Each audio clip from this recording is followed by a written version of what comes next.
ओ, पाकिस्तान की अरे वो बात तो करते हैं, आपके मेरा फेवरेट फेवरेट। क्लाउन मेरा फेवरेट क्लाउन क्या नाम है उसका, वो राक्षस मंत्री जो है, क्या नाम है उसका, राक्षस मंत्री ख्वाजा रहा था। आसिफ। हाँ, ऐसे ऐसा ही कुछ है, कोई खाजा फाजा खरबूजा, खरबूजा नहीं, खरबूजा नहीं, क्या नाम है इसका, खाजा। हाँ, क्या खाजा, अच्छा जो भी खाजा, खाजा। उसने क्या बोला है कि अमेरिका के साथ दोस्ती करना तो हमारी बहुत बड़ी गलती थी, और अमेरिका तो हमें टॉयलेट पेपर की तरह इस्तेमाल करके फेंक देता है। तो वो पिंजड़े वाली मुनिया कहाँ गई अब? वो तो कह रहा था मैं आधी दुनिया को हरा सकता हूँ, अपने साथ ले डूबूंगा। और फिर उसने जब ये जो जो उस देश के जिहादिस्तानी जो ओवरसीज लोग हैं, डायस्पोरा जो उनका है, तो उनको एड्रेस कर रहा था। आर्मी का चीफ अपने जो विदेश से आए थे इन्वेस्टमेंट के लिए, उनको एड्रेस कर रहा था। उसकी सरकार नहीं एड्रेस कर रही थी। प्रधानमंत्री तो बाहर खड़ा हो गया, हाँ जनाब बोलो, क्या जनाब क्या बोल रहा, ये बोल रहा था। इसने क्या बोला था, ये 1500 ब्लडी ब्लडी ऐसे कुछ शब्द यूज किया, terrorist, I will sort them out, मैं इनको बहुत जल्दी खत्म कर दूंगा टाइगर। और फिर तेरा जो गृह मंत्री है, जो तेरा दूसरा चमचा, बूट वूट सोना तेरे पॉलिश करता है, उसने कहा ये तो कोई स्टेशन हाउस ऑफिसर भी खत्म कर देगा, ये क्या है बलोच लिबरेशन आर्मी वार्मी के। अब टाइगर तेरे को ठोक रहे हैं ना, वही तूने जो कहा था, अब तू भाग छुप। तो बेटा एक चीज है, सोशल मीडिया पे जो आप कह देते हो वो आके फिर आपको बहुत तकलीफ दे सकता है। सो ख्वाजा आसिफ या खाजा, खाजा जो भी खाजा, तो उसने जो कहा है मान लिया है। इसने ये भी कहा था कि बलूचिस्तान पे हम कब्जा नहीं कर सकते क्योंकि बहुत बड़ा एरिया है, हमारे पास उतनी फौज भी नहीं है। और पिंजरे वाली से बहुत नाराज। मेरा मानना है कि मुन्नी बाई के अगेंस्ट अब बगावत शुरू हो रही है, क्योंकि कह तो बहुत सारी चीज थी, मैं ये कर दूंगा, वो कर दूंगा, ये लाऊंगा, वो लाऊंगा। डोनाल्ड ट्रंप तो आके मेरे साथ मेरे घर में रहेगा और 3 महीने मेरे साथ बिताएगा, जितनी बकवास करता है करने दो।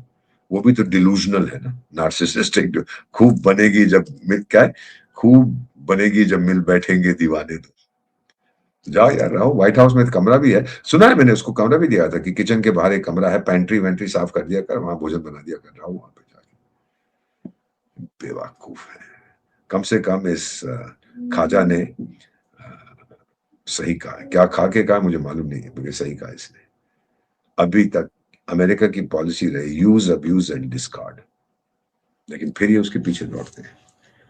वो आपको याद नहीं है जो गाजा पीस अकॉर्ड पे दस्तखत होने थे, जब ना पैलेस्टीनियंस थे ना इसराइल था, तो मैकडोनाल्ड ट्रम्प साहब ने उसको, शर्म अल शेख जो इजिप्ट का हिस्सा, जो एक बार इसराइल ने कैप्चर कर लिया था 67 वॉर में, तो उसमें उसने कहा कि अ, जो भी कहना था क्या, तो कई सारे यूरोपियन लोग उसके पीछे खड़े हुए थे और सामने कुछ और लोग बैठे हुए थे। और फिर उसने कहा, आपको याद होगा, वो वीडियो जरूर देखिएगा, मैं तो बार बार देखता हूँ। तो उसने क्या कहा था कि and president the prime minister of Pakistan is here. और फिर उसको कहता है मेरे बारे में जो चुपचाप से मेरे कान में कह रहा था, अब सबके सामने बोल। उसको आदेश दिया। और फिर वो बेवकूफ बेचारे को बड़ी शर्म आ रही थी, क्या बोलूं, तो गया कि thank you mister president, there is Allah in heaven and you are bigger than him on earth. क्या बात है।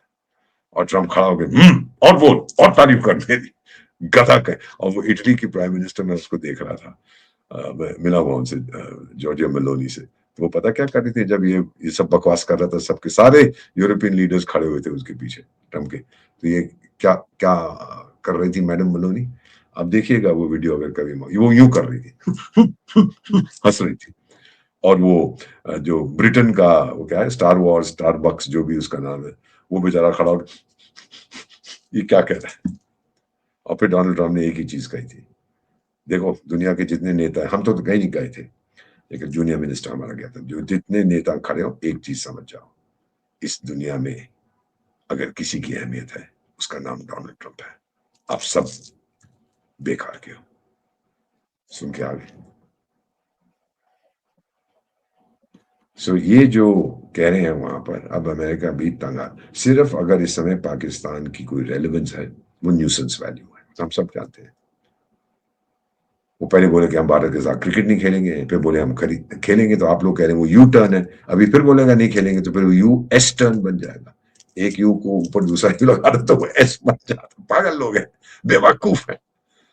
कि जब पता लगा कि पैसे देने पड़ेंगे, जुर्माना होगा, नहीं जी हम खेलेंगे, जरूर खेलेंगे। वो जी हमने माफ कर दिया, किसको माफ किया भाई? अगर तू नहीं खेलेगा मेरे साथ तो मुझे कोई फर्क नहीं पड़ता है। नहीं जी, 140 करोड़ हिंदुस्तानी हमें हमारे सामने हाथ जोड़ रहे हैं कि आके खेलिए हमसे। आपने कहा, आपने सर्वे किया था 140 करोड़ हिंदुस्तानियों का? नहीं जी, नहीं जी, मैंने सोशल मीडिया पे देखा था। बेवकूफ है, गधे हैं, दिमाग नहीं है। सो अब बेटा जो आप देखने जा रही हैं कि वहां पर भी बगावत हो रही है। बलूचिस्तान ने तो अपनी पूरी मेरे ख्याल आजादी की घोषणा कर दी है। उनके पास नंबर्स नहीं थे बलूच फ्रीडम फाइटर्स के। अब नंबर्स भी हैं और ट्रेनिंग देखिए कितनी जबरदस्त है, हथियार आ रहे हैं उनके पास। पाकिस्तान की एक ही वैल्यू रहेगी, अमेरिका ने जहां जहां हमला किया और अपने सिपाही भेजे हैं तो पिटा है, चाहे वो वियतनाम में था, चाहे अफगानिस्तान में सेकंड टाइम था, जब तक तो मुजाहिदीन लड़ रहे थे, अमरीकी जाते नहीं थे, तो सोवियत संघ को तंग कर रहे थे, तो हथियार वथियार दे रहे थे, लेकिन जब खुद घुस गया तो बहुत मार पड़ी। तो कोरिया का जंग में भी वो गए थे, वो जीत गए थे, चलिए। लेकिन अब की बार, क्योंकि आप ऊपर से बम तो फेंक देंगे, हरा देंगे ईरान को, जो आप बातें कर रहे हैं। अभी तो ईरान कह रहा है कि मैं अपने न्यूक्लियर जो मेरा क्या है वो एनरिच्ड यूरेनियम है उसको कम कर दूंगा, ब्लेंड कर दूंगा, ये वो भी बकवास कर रहा है। तो कहने का ये है कि उसको जरूरत पड़ेगी कि भाई हमने निकाल तो दिया, हमने ठोक पीट दिया, अब जाके थोड़ा सा काबू करो, कब्जा करो देश में। वो पाकिस्तानियों को भेजेगा, देख यार, भेज दे, तेरे जितने मर जाएंगे सिपाही मैं $100 के हिसाब से तेरे को मुआवजा दे दूंगा। वो ठीक है, 9,000 रुपए, 10,000, पाकिस्तान में तो शायद 10-20 हजार रुपए, 30,000 रुपए का होगा $100। तो ले जाया, जा जा जा दफा हो, इतनी से इससे ज्यादा तेरी औकात नहीं है। तो पाकिस्तानी तो वो मुल्ला मुनी, जी जनाब, बोलो क्या करना है। तो मेरा मानना है कि उसका अहमियत इतनी रह जाएगी, बाकी तो न्यूसेंस वैल्यू है। और ईरान का जो आप बात करती हैं बेटा न्यूक्लियर बॉम्ब की, वो जिहादिस्तान कभी लेने नहीं देगा, क्योंकि जिस दिन उसने बनाया तो जिहादिस्तान की अहमियत कम हो जाएगी। एकमात्र देश है ना इस्लामिक समुदाय का जिसके पास, समझ रही मैं क्या बोल रहा हूं? तो एक्सक्लूसिविटी खत्म हो जाती है, बाकी तो करने दीजिए। अब क्रिकेट मैच होगा, देखते हैं क्या होता है। जब हारने लगेंगे तो फिर बस यूएस को तो हरा दिया इन्होंने, यूएसए के साथ भी मैच खेला था ना। हाँ, 2 साल पहले तो ठुक गए थे। सुना है कि इनकी टीम गई थी डैलस टेक्सास में खेलने के लिए 2 साल पहले, तो आधी टीम तो वापस नहीं आई, गैर कानूनी इमिग्रेंट बन गए वहां पर। क्या देश है, बल्ले बल्ले। So these are the things बच्चे, सोचो उसके बारे में जो मैंने आपसे आज बात करी है। ईरान को ठोकेगा ये, नो क्वेश्चन अबाउट इट। आपको लगता है कि इसराइल स्ट्राइक होगी ईरान पर? 100%, क्योंकि इसराइल के लिए वो एग्जिस्टेंशियल इशू है। अब ईरान कह तो रहा है कि मैं अपने न्यूक्लियर प्रोग्राम को कम कर दूंगा, बट आप सारे सैंक्शन हटाओ, यानी उसको चोट लग रही है, उसको तकलीफ हो रही है, और कई लोगों को बुलाता है प्रदर्शन करने के लिए, अमेरिका आए आए, और खमेनी साहब जियो जियो, कोई बात नहीं, 90 साल की उम्र है, आप तो 9,000 साल जियो, सब बकवास करते रहते हैं सड़कों में, दम नहीं है। अगर ठुका तो ठुकेगा बुरी तरह से, बहुत बुरी तरह से। इसराइल भी ठोकेगा, अमेरिका भी ठोकेगा, और खमेनी साहब तो चले जाएगा। वैसे भी ये मुल्ला रेजीम को कोई पसंद नहीं करता। पता है आपको एक चीज बताता हूँ, 79 में जब मैं वहां था तो शाह ईरान को तो जूते मार के बाहर निकाल दिया। तो फिर ये आयतुल्ला रोहोला खुमैनी साहब आ गए, उन्होंने कहा देखिए जी, अब तो इस्लामिक रेवोल्यूशन हम ले आए हैं, और अब तो सारी दुनिया को मुसलमान बनना पड़ेगा, ये रेवोल्यूशन को स्प्रेड करो। फिर ये जो वेस्टर्न डेमोक्रेसीज थी, उन्होंने इराक का वो था ना, एक सदाम बदाम कोई था उसका, बदाम नहीं सदाम, तो सदाम को बोला जा ठोक के आए इनको, तो 10 साल तो आपस में भिड़ते रहे, फिर शांति हो गई। अब जब 2011 में, बेटा आपको याद होगा अरब स्प्रिंग होता, याद है आपको, कई देशों में, लीबिया में भी हुआ, इधर हुआ, अल्जीरिया में हुआ, तो उसमें 4 देश थे, लीबिया, यमन, इजिप्ट और टूनिसिया। तो ईरान ने कहा कि देखो, ये अरब स्प्रिंग नहीं है, ये इस्लामिक स्प्रिंग है, और जो लोग हैं जो बगावत कर रहे हैं इस समय, जो मुखालफत कर रहे हैं सरकार की, वो अच्छे सच्चे मुसलमान हैं, वो they are demonstrating against pro western government. तो ये तो बिल्कुल इस्लामिक अवेकनिंग है। तो फिर लोगों ने कहा यार सीरिया में तो बहुत तो बड़ा तानाशाह है, वहां के लोग भी सड़क पे उतर आए हैं कि बशार अल असद से कह रहे हैं भाग यहाँ से। हाँ अच्छा उतर आए, अच्छा अच्छा, वो तो इस्लामिक नहीं है, नहीं सर, वो तो सब मुसलमान है, वो तो जुम्मे की प्रेयर के बाद जाते हैं, इसकी मुखालफत कर, अच्छा करते हैं, अच्छा अच्छा कोई बात नहीं, चलो सीरिया का नाम मत लेना, बाकियों की बात करते हैं। वो फंस गया। तो जो अरब मोनार्कीज है बेटा, जो वहां के शहनशाह लोग हैं, चाहे कुवैत है, चाहे यूएई है, चाहे सऊदी अरेबिया है, चाहे बहरीन है, उनको बहुत खतरा महसूस हुआ था कि हमारी गद्दी ना छिन जाए ईरान के कारण, इसीलिए वो नफरत करते हैं ईरान से।